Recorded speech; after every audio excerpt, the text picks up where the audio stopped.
Hello student, कैसे हैं आप लोग। आइए आप लोग बहुत ही अच्छे होंगे। तो आइए आज की वीडियो स्टार्ट करते हैं। आज मैंने आपको बताया था कि रिलेटिव प्रोनाउन से हम रिलेटेड कुछ एक्सरसाइज आपको करवाएंगे जो कि आपके लिए बहुत ही ज़्यादा इम्पॉर्टेंट है। देखिए मैंने यहाँ पे कुछ क्वेश्चन लिखा है। ये जिस टाइप के क्वेश्चन लिखे गए हैं ये इस टाइप के क्वेश्चन आपके कंपटीशन एग्जाम लेवल में आते हैं। तो इस टाइप के क्वेश्चन बहुत ही ज़्यादा पूछे जाते हैं कंपटीशन में। उसमें करते क्या हैं, जैसे देखिए यहाँ पे दिया गया कि find out the error parts of the following sentence. इस टाइप का लिख देंगे। उसके बाद एक सेंटेंस लिख देंगे जिसमें सेंटेंस को कई पार्ट में बांट देते हैं। जैसे कि देखिए सेंटेंस दिया गया, the man who they thought to be a gentleman is a doctor. तो यहाँ देखिए द मैन को पहला पार्ट बनाया गया, हु दे थॉट ये दूसरा पार्ट है, टू बी अ जेंटलमैन ये तीसरा पार्ट है और इज अ डॉक्टर ये कौन सा पार्ट है, चौथा पार्ट है। तो आपसे पूछते हैं, ऑप्शन में पूछते हैं कि क्या पहले पार्ट में गलती है या दूसरे में गलती है या तीसरे में गलती है या चौथे में या फिर कोई गलती नहीं है। पांचवा लिखने का मतलब क्या हुआ, अगर आप लोग ऑप्शन 5 पे टिक करते हो तो इसका मतलब ये हुआ कि कोई गलती नहीं है। तो आपको ये ध्यान देना है कि कौन से पार्ट में गलती है, सेंटेंस के कौन से पार्ट में गलती है, ये आपको फाइंड आउट करना है। इस तरह के बहुत सारे एक्सरसाइज हम लोग आज करने वाले हैं। तो आइए डायरेक्टली ज़्यादा बात ना करते हुए वीडियो को स्टार्ट करते हैं। और इससे पहले मैं बता दूं कि जो भी बच्चे अभी तक रिलेटिव प्रोनाउन के मेरे वीडियो को नहीं देखे हैं तो वो कृपया करके वो वीडियोस को जरूर देख लें, जिससे कि आपको ये एक्सरसाइज और अच्छे से समझ में आए।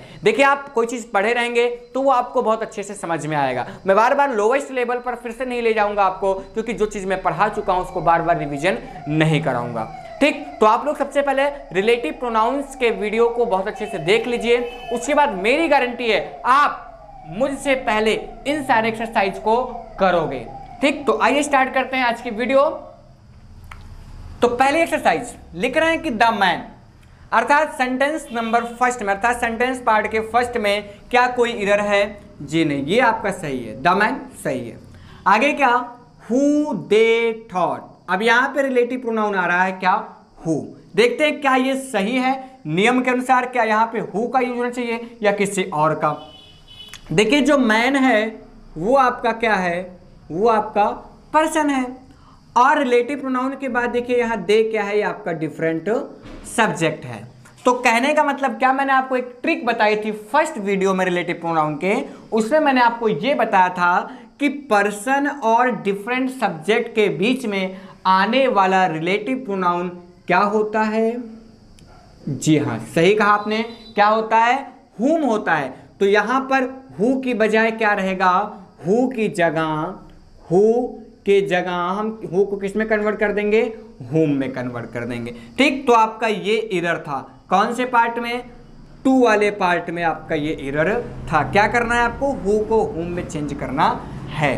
तो आई होप ये समझ गए होंगे कि अगर आपका एंटीसीडेंट रिलेटिव प्रोनाउन के पहले आने वाला वर्ड सिर्फ या नाउन या प्रोनाउन ही क्या कहलाता है आपका, एंटीसीडेंट। तो कहने का मतलब अगर एंटीसीडेंट कोई पर्सन है और रिलेटिव प्रोनाउन के बाद जो सब्जेक्ट आया है वो आपका कोई डिफरेंट सब्जेक्ट है, तो भरा जाने वाला आपका रिलेटिव प्रोनाउन क्या होगा, हुम होगा, ना कि हु होगा। तो आई होप इसको आप समझ गए होंगे। आइए देखते हैं कि आगे भी कोई गलती है, to be a gentleman is a doctor, आगे कोई गलती नहीं है। अतः कौन से सेंटेंस पार्ट में गलती है, जी हाँ आप लोग इसको नोट कर लीजिए, अर्थात विकल्प नंबर 2 आपका सही है। तो 2 इसमें सही होगा। आगे बढ़ते हैं, दिस इज में क्या कोई गलती आपको नजर आ रही है, जी नहीं, दिस के साथ इज लगता ही है। One of the best suggestion, चलिए यहां भी सही प्रयोग किया गया, one of the best suggestions. One of के बाद देखिए आने वाला जो आपका नाउन या प्रोनाउन होता है वो आपका क्या होता है, प्लूरल होता है। जी हाँ, यहाँ पे प्लूरल का यूज किया गया है, तो यहाँ तक भी सही है। अब यहाँ पे व्हिच, क्या यहाँ पे व्हिच रहेगा या और कुछ रहेगा, बात आकर यहाँ फंसती है। तो यहाँ पे आप ध्यान दिए होंगे कि यहाँ आया है द वेस्ट, अर्थात द वेस्ट के बाद आने की अनुपात केवल और केवल एक ही रिलेटिव प्रोनाउन को है, जिसका नाम क्या है, जिसका नाम है डैड। अर्थात जब भी कभी भी आपके डिपेंडेंट क्लॉज में द वेस्ट अर्थात सुपरलेटिव डिग्री का प्रयोग हो तो आने वाला रिलेटिव प्रोनाउन व्हिच ना हो करके क्या होगा आपका, दैट। अर्थात दैट के अतिरिक्त और कुछ नहीं हो सकता, ना तो व्हिच, ना तो हुम, ना तो हु, ना तो हुज, कोई भी आपका इसके अतिरिक्त रिलेटिव प्रोनाउन नहीं हो सकता। तो कहने का मतलब क्या, इसमें एरर क्या था, हमें व्हिच को किस में कन्वर्ट करना है, दैट में कन्वर्ट करना। अच्छा, कौन से नंबर सेंटेंस में, सेंटेंस के कौन से पार्ट में गलती है, क्या पहले में है, जी नहीं, दूसरे में है, नहीं है, कौन से में है, फिर तीसरे में है, तो अतः तीसरा वाला विकल्प आपका सही होगा। आगे देखते हैं तीसरा, दिस इज, क्या इसमें कोई फॉल्ट है, जी नहीं। The only one of his comments, one of के बाद आने वाला जो भी आपका वर्ड्स होगा वो किस में रहेगा, प्लूरल रहेगा। जी हाँ, यहाँ तो प्लूरल है, इसका मतलब यहाँ तक भी हमारी बात सही है।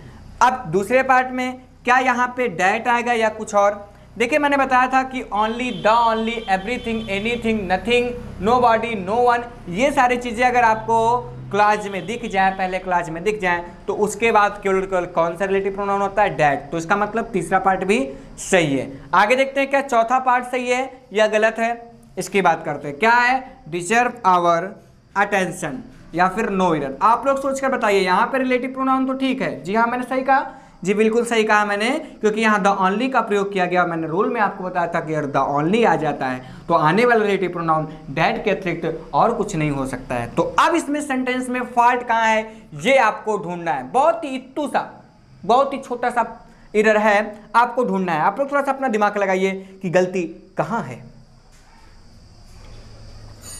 जी हाँ, देखते रहिए गलती कहाँ है, आप लोग इस पर ध्यान दीजिए, गलती पर अपनी निगाह को दौड़ाइए कि गलती कहाँ है। चलिए अब आइए मैं बताता हूं। देखिए कोई भी आपका जो एंटीसीडेंट होता है, याद रखिएगा एंटीसीडेंट के अनुसार ही रिलेटिव क्लॉज में, ठीक, रिलेटिव क्लॉज अगर आपका हेल्पिंग वर्ब या मेन वर्ब से स्टार्ट हो, देखें यहाँ पे मेन वर्ब, डिजर्व क्या है आपका, ये मेन वर्ब है, ठीक। तो अगर आपका एंटीसीडेंट सिंगुलर है तो ये आपका मेन वर्ब भी किस में रहेगा, सिंगुलर रहेगा। और अगर आपका एंटीसीडेंट प्लूरल है तो यहां पर आने वाला जो हेल्पिंग वर्ब हो और चाहे क्या हो मेन वर्ब हो, वो किस में रहेगा, प्लूरल। अर्थात एंटीसीडेंट के अनुसार ही आपका आने वाला हेल्पिंग वर्ब, रिलेटिव प्रोनाउन के बाद आने वाला हेल्पिंग वर्ब या मेन वर्ब सिंगुलर या प्लूरल होता है। क्या कहा मैंने, फिर से मेरे साथ दोहराइए, एंटीसीडेंट के अनुसार ही रिलेटिव प्रोनाउन के बाद आने वाला जो हेल्पिंग वर्ब या फिर क्या मेन वर्ब होता है वो आपका सिंगुलर या प्लूरल होता है। तो यहाँ रिलेटिव प्रोनाउन के बाद आने वाला मेन वर्ब क्या है, सिंगुलर है कि प्लूरल, जी हाँ ये आपका प्लूरल है। अब आइए देखते हैं यहाँ पे जो आपका एंटीसीडेंट है वो कौन है, जी हाँ एंटीसीडेंट कौन है, one of his comment. Of his comments आपका एंटीसीडेंट नहीं है, यहाँ पे आपका एंटीसीडेंट कौन है, वन है। ऑफ हिज कमेंट पर क्या है, ये आपका एडिशनल है। एडिशनल का मतलब क्या है, जो व्याख्या के रूप में था, जो प्रीपोजिशन के साथ किसी की व्याख्या करता है वो आपका एंटीसीडेंट का एडिशन कहलाएगा। तो यहाँ पे क्या आपका वन आपका एंटीसीडेंट है, वन आपका सिंगुलर है, इसलिए यहाँ पर आने वाला वर्ब भी क्या होना चाहिए, सिंगुलर होना चाहिए। तो यहाँ पे हम क्या एस यहाँ पे जोड़ देंगे। तो कहने का मतलब इसमें इधर क्या था, डिजर्व की जगह, किसकी जगह, डिजर्व की जगह होना क्या चाहिए, डिजर्व होना चाहिए, ठीक। चलिए अब देखते हैं कौन से नंबर पार्ट में, पहले में जी नहीं, दूसरे में जी नहीं, तीसरा भी सही है। तो कौन से में था भाई एरर, चौथे में एरर था, इसलिए इसमें चौथा विकल्प आपका सही है। कि एरर कहाँ है, चौथे में है। क्या एरर है कि डिजर्व का क्या होना चाहिए, डिजर्व होना चाहिए। क्यों होना चाहिए, क्योंकि आपका एंटीसीडेंट सिंगुलर है, इसलिए आने वाला मेन वर्ब भी क्या होगा, सिंगुलर होगा। इस चीज को याद रखिएगा, बहुत ही इंपॉर्टेंट है। ऐसी बहुत सारी जानकारियां आपको इस वीडियो में मिलेंगी जो कि रिलेटिव प्रोनाउन के अंतर्गत भी नहीं बताया गया है। तो याद रखिएगा कि अगर एंटीसीडेंट सिंगुलर तो आने वाला हेल्पिंग वर्ब या मेन वर्ब क्या होगा, जी हाँ आप बोलोगे मुझे, क्या होगा, सिंगुलर होगा। और अगर एंटीसीडेंट आपका प्लूरल तो आने वाला हेल्पिंग वर्ब या मेन वर्ब क्या होगा, प्लूरल होगा। तो आप लोग बहुत अच्छे से समझ गए होंगे। आप लोग इसको नोट कर सकते हैं, मिला सकते हैं अपने क्वेश्चन को। तब तक के लिए इसको आप लोग कॉपी कीजिए। Take your time please.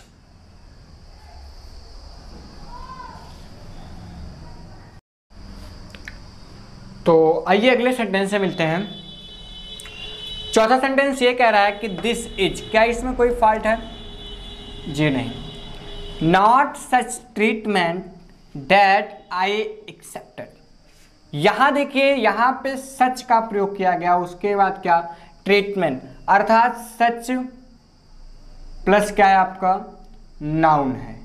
ठीक, तो मैंने कहा था क्या कि सच प्लस नाउन या सच प्लस एडजेक्टिव प्लस नाउन अगर ये चीज़ें आती हैं तो उनके बाद जो आपका रिलेटिव प्रोनाउन आएगा वो क्या आएगा, वो आपका डैट ना हो करके क्या आएगा, डैट की जगह हम लोग क्या लगाते हैं वहाँ पर फिर एज का प्रयोग करते हैं। तो यहाँ हम किसका यूज करेंगे डैट की बजाय, एज का। कौन से सेंटेंस में फॉल्ट है, कौन से पार्ट में फॉल्ट है, तीसरे पार्ट में फॉल्ट है। जी हाँ, हमने एरर फाइंड आउट कर लिया। अगले हम देखते हैं a woman can do everything what, everything आ गया तो व्हाट की कोई बात ही नहीं है, क्योंकि एवरीथिंग के साथ अभी भी मैंने कुछ देर पहले बताया कि एवरीथिंग के साथ आने वाला केवल और केवल एक ही रिलेटिव प्रोनाउन जिसे हम क्या कहते हैं डैट। तो व्हाट की बजाय क्या रहेगा यहाँ पे डैट। कौन से नंबर में फॉल्ट था, तीसरे नंबर में फॉल्ट था। आगे देखते हैं दोज एप्लीकेंट्स, एप्लीकेंट्स क्या हैं आपके, ये आपके लिविंग है अर्थात कोई ना कोई पर्सन होंगे। व्हिच का प्रयोग किया गया है तो पर्सन के बाद व्हिच का प्रयोग तो होता नहीं है, सबसे पहली बात तो यही गलती हो गई। ठीक, क्योंकि व्हिच का प्रयोग केवल थिंग्स, एनिमल्स, इन चीज़ों के लिए होता है। ठीक, तो व्हिच का प्रयोग यहाँ होगा नहीं, तो व्हिच तो आपका रॉन्ग है ही। यहाँ देखते हैं the selection committee, selection committee का एक डिफरेंट सब्जेक्ट है कि नहीं, ये पूरा आपका क्या है, ये आपका डिफरेंट सब्जेक्ट है। तो डिफरेंट सब्जेक्ट और पर्सन के बीच में भरा जाने वाला केवल और केवल एक ही रिलेटिव प्रोनाउन होता है, वो क्या होता है, व्हिच के बजाय क्या होगा, वो आपका whom होगा। तो यहाँ व्हिच के बजाय क्या भर जाएगा, whom। तो ये आपका एरर था इसमें। ठीक, कौन सा नंबर है ये, सेकंड नंबर है। तो आइए आप लोग इसको बहुत अच्छे से कर लिए होंगे। अब आइए बढ़ते हैं और अगले टॉपिक की ओर।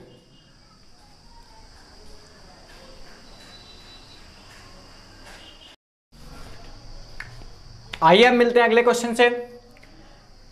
सातवां क्वेश्चन है, कह रहा है कि सीज, कोई फॉल्ट नहीं सीज में। अब आगे देखते हैं one of the few people, the few आ गया, कुछ कुछ हो रहा है, जी हाँ कुछ कुछ हो रहा होगा, क्योंकि द फ्यू आता है तो इसके बाद आने की अनुमति केवल और केवल एक ही रिलेटिव प्रोनाउन को है, वो क्या है आपका whom नहीं है, वो आपका क्या है डैट है। इसलिए यहां पर आपका होगा क्या, whom की जगह क्या होगा डैट होगा। इसलिए सेंटेंस कौन से नंबर में फॉल्ट है, जी हाँ सेंटेंस नंबर 3 में फॉल्ट है, तो आपका आंसर क्या होगा तीसरा। आगे देखते हैं आपका आठवां क्या है क्वेश्चन, कह रहा है कि स्टूडेंट्स, स्टूडेंट्स कौन है आपका, ये आपका पर्सन है कोई ना कोई, और पर्सन के बाद व्हिच तो आ ही नहीं सकता किसी कीमत पर भी, क्योंकि व्हिच किसके साथ आता है, केवल और केवल आता है थिंग्स और एनिमल्स के साथ आ सकता है। तो पर्सन के बाद व्हिच तो आएगा नहीं, तो क्या आएगा, whom आएगा कि who आएगा। आइए इसको देखते हैं। यहाँ देखिए फेल द एग्जामिनेशन। ठीक, तो यहाँ पे देखिए फेल, फेल आपका क्या है, आपका मेन वर्ब है। तो पर्सन और मेन वर्ब के बाद भरा जाने वाला जो आपका रिलेटिव प्रोनाउन होता है वो क्या होता है, वो आपका होता है क्या व्हिच ना हो करके, वो आपका होगा who। तो कौन से नंबर में फॉल्ट है, सेकंड नंबर। तो आपका आंसर क्या है, आंसर नंबर 2 आपका है। आगे देखते हैं mister Thakur likes music who helps me to relax. अब यहाँ कह रहा कि एरर है या नहीं है। देखिए mister Thakur likes music, music आपका क्या है एंटीसीडेंट के रूप में, म्यूजिक आपका क्या है कोई पर्सन तो नहीं है, तो पर्सन के बाद तो फर्स्ट एंड वाल की हु आता ही नहीं है। ठीक, तो यहाँ क्या रहेगा, ये पर्सन नहीं है तो कोई ना कोई थिंग्स, या क्या मान लेते हैं हम इसको, कोई ना कोई थिंग्स या एनिमल मान लेते हैं, तो इसको हम थिंग्स ही मानकर चलते हैं। तो यहाँ पे आपका हु के बजाय क्या हो जाएगा, हु के बजाय आपका हो जाएगा व्हिच। ठीक, क्योंकि ये क्या नॉन लिविंग हो गया, तो नॉन लिविंग के लिए क्या इसका प्रयोग करेंगे, व्हिच का प्रयोग कर सकते हैं, या फिर हम क्या लगा सकते हैं डैट भी लगा सकते हैं। ठीक, क्योंकि डैट का भी प्रयोग नॉन लिविंग के लिए होता है, व्हिच का प्रयोग भी नॉन लिविंग के लिए होता है। तो व्हिच या that helps me to relax. तो इसमें कौन से नंबर में फॉल्ट था, पहले में जी नहीं, दूसरे में था जी नहीं, तीसरे में था जी हाँ तीसरे में था। तो इसमें क्या विकल्प नंबर कौन सही होगा, तीसरा सही होगा। आइए 10वां देखते हैं whomever will violate, whomever। अच्छा ये बताइए whom क्या है, सब्जेक्टिव केस है, ऑब्जेक्टिव है कि पजेसिव है।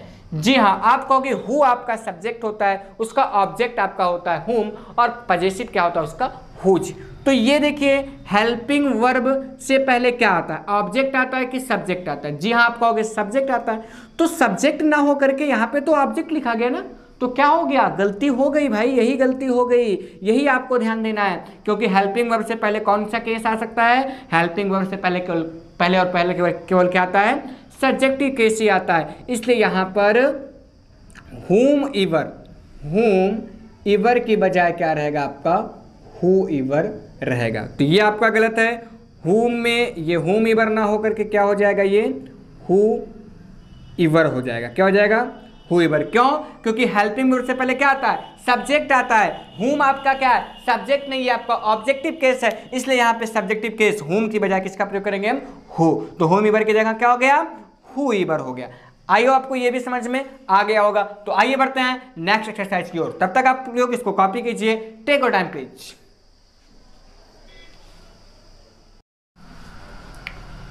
आइए अब आगे देखते हैं। 11 नंबर क्या कह रहा है कि I will take with me whoever क्या यहाँ पे सही होगा, आइए देखते हैं। देखिए हमने हुईवर सुना था, होमईवर सुना था, लेकिन हुजीवर नहीं सुना था। हुजीवर कब प्रयोग होता है, जब कोई पोजीशन होता है तब। देखिए यहाँ पे I will take with me है, मी आपका क्या है, एक आपका पर्सन है, ठीक। और पर्सन के बाद यहाँ पे आप ध्यान देंगे तो यहाँ पे यू आया है, जो कि आपका क्या है, यू आपका डिफरेंट सब्जेक्ट है। तो डिफरेंट सब्जेक्ट और पर्सन के बीच में बाई ट्रिक मैंने आपको बताया था क्या यूज होता है, केवल और केवल हुज इवर ना हो करके, क्या ना हो करके, हुज इवर ना हो करके होगा क्या, हुम होगा, क्योंकि डिफरेंट सब्जेक्ट और पर्सन के बीच में रहने का अधिकार केवल और केवल किसको है, हुम को है। तो कौन से नंबर में फॉल्ट था, तीसरे नंबर में, आपका विकल्प 3 सही है। आगे देखते हैं, there is no man who knows these things, no error. क्या इसमें कोई एरर है या नहीं है, आइए देखते हैं। देखिए यहाँ पे नो आ गया, मैंने बताया था आपको एवरीथिंग, एनीथिंग, नथिंग, ठीक, नोबॉडी, नो, ये सब सारी चीजें आ जाती हैं। तो आने वाले रिलेटिव प्रोनाउन में केवल और केवल क्या होता है, हु ना हो करके, क्या ना हो करके, हु ना हो करके क्या होगा, केवल और केवल डैट होगा। तो इस चीज को आप लोग जरूर याद रखिएगा कि यहाँ पे डैट होगा। क्यों होगा, क्योंकि यहाँ पे नो आ गया, only, the only, no, nobody, no one, everything, anything, ये सारी चीजें मैंने आपको लिखवाया था। ये सारी चीजें अगर आ जाती हैं तो क्या होगी, आने वाला जो रिलेटिव प्रोनाउन होगा वो क्या होगा, डैट होगा। ये चीजें आप याद कर लीजिए। तो इसलिए सेंटेंस नंबर 3 में फॉल्ट है, इसलिए तीसरा विकल्प सही है। आगे देखते हैं, what is there that I do not know, या नो एरर। तो यहां पे देखिए सेंटेंस में क्या कोई एरर है या नहीं है, इसको आपको फाइंड आउट करना है। व्हाट इज देयर, यहां तक तो ठीक है बात। अब यहाँ पे रूल भी ये कहता है, एक रूल और आप नया सुन लीजिए, कि जब कभी भी रिलेटिव क्लास के पहले वाला जो क्लास हो वो आपका WH टाइप के सेंटेंस में हो, तो आने वाला आपका जो रिलेटिव प्रोनाउन होगा वो डैट ही होगा। तो देखिए यहाँ पर फिर से मैं दोहरा दूं, क्या कहा मैंने, कि यदि रिलेटिव क्लास के पहले वाले क्लास का जो सेंटेंस हो वो WH टाइप का हो, क्या हो, WH टाइप का हो, तो आने वाला जो क्लास होगा वो केवल क्या होगा, डैट। तो ये सेंटेंस में देखिए ये WH टाइप का आपका रिलेटिव क्लास है, ठीक। ये क्लास आपका कौन सा है, WH टाइप का हुआ सेंटेंस, तो यहाँ पे देखिए डैट ही आएगा, बिल्कुल यहाँ पे नो डाउट्स, कोई दिक्कत यहाँ नहीं है, आगे भी कोई भी दिक्कत नहीं, आई डू नॉट नो, बिल्कुल सही। अर्थात इसमें नो एरर, पहला सेंटेंस गया जिसमें क्या आपका कोई एरर नहीं है, अर्थात यहाँ पे विकल्प नंबर क्या सही है, 5वां सही है। इस सेंटेंस में कोई एरर नहीं है, इसलिए हम लोग क्या सही लगाएंगे, 5वां, no error. I hate everybody and everything, everybody और एवरीथिंग से आपको कुछ कुछ हो रहा है, मुझे तो बहुत कुछ हो रहा है। क्यों, क्योंकि मैंने आपको बताया था क्या, कि एवरीथिंग के बाद आने वाला जो रिलेटिव प्रोनाउन वो केवल और केवल क्या होगा, वो केवल डैट होगा। तो यहाँ हु ना हो करके हु के बजाय किसके बजाय, हु के बजाय केवल डैट होगा। सेंटेंस नंबर 2 में आपका फॉल्ट है। तो आइए आप लोगों ने ये बहुत अच्छे तरीके से समझ लिया होगा। तब तक के लिए आप लोग इसको कॉपी कीजिए। अभी मैं आता हूं और सेंटेंस को लेकर के, टेक योर टाइम।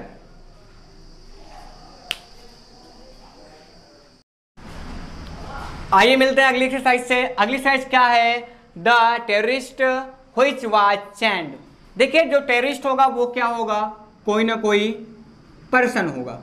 अब यहाँ पे आप ये ध्यान दे पा रहे होंगे, यहाँ पे व्हिच का प्रयोग किया गया, जो कि सरासर गलत है। क्यों गलत है भाई, क्योंकि किसी पर्सन के बाद या तो हम क्या यूज कर सकते हैं, क्योंकि व्हिच का प्रयोग आप लोग को बताया गया था केवल थिंग्स और एनिमल्स के लिए होता है, तो यहाँ तो पर्सन है, तो व्हिच का प्रयोग तो गलत हुआ।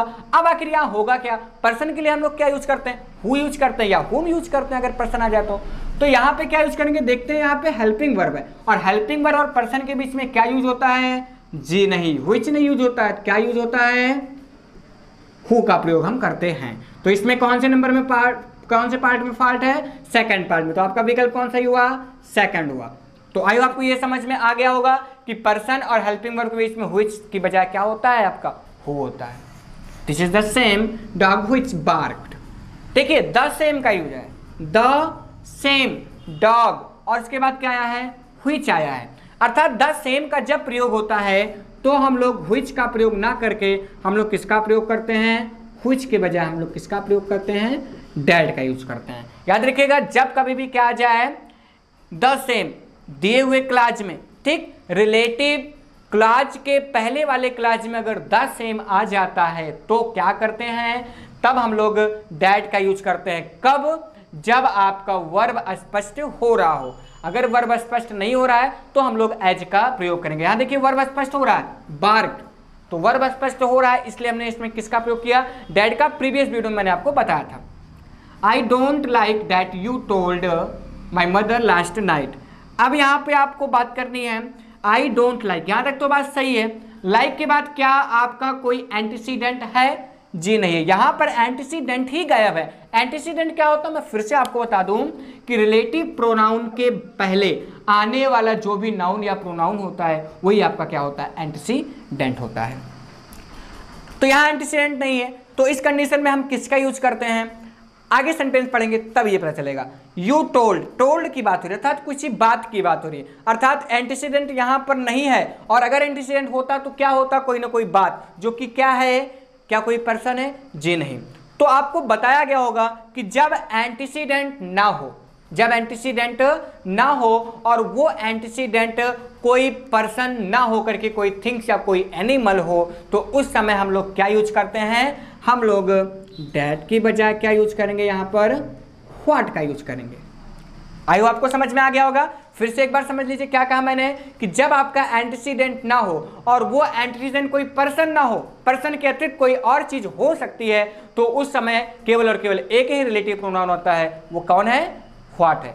ऐसा मैंने आपको बताया था प्रीवियस वीडियो में, देख लीजिएगा वीडियो में जाकर के। तो यहाँ पे क्या यूज किया जाएगा? व्हाट। आगे बढ़ते हैं। Don't respect such person who have no respect for elders. देखिए सच आ गया और सच के बाद क्या आ गया? एक नाउन भी आ गया। तो मैंने बताया था सच प्लस नाउन या फिर सच प्लस एडजेक्टिव प्लस नाउन, अगर ये आपका स्ट्रक्चर बनता है तो आने वाला आपका रिलेटिव प्रोनाउन होगा वो क्या होगा? आपका एज होगा। तो हु को हम किस में कन्वर्ट कर देंगे? एज में कन्वर्ट कर देंगे। तो यहाँ पे क्या भरा जाएगा? आपका एज। तो कौन से नंबर में फॉल्ट है? जी हाँ, तीसरे नंबर में आपका फॉल्ट है। इसमें कौन से नंबर में फॉल्ट था? इसमें भी तीसरे नंबर में। इसमें कौन से नंबर में फॉल्ट था? दूसरे नंबर में। ठीक, तो आप समझ गए होंगे कि किस तरह से ये चेंज हुआ। जब सच पर्सन था, सच प्लस नाउन आ जाए तो आने वाला जो आपका आने वाला रिलेटिव प्रोनाउन होगा वो क्या होगा? एज होगा। तो आए हो आप लोग बहुत अच्छे तरीके से इस चीज को समझ गए होंगे। तो अब तक के लिए आप लोग इसको नोट कीजिए बहुत अच्छी तरीके से, अपने क्वेश्चंस को आप लोग मिलाइए। मिलते हैं आपसे फिर अगली एक्सरसाइज को लेकर के। आइए तब तक देखिए आप लोग इसे कॉपी कीजिए। Take your time please.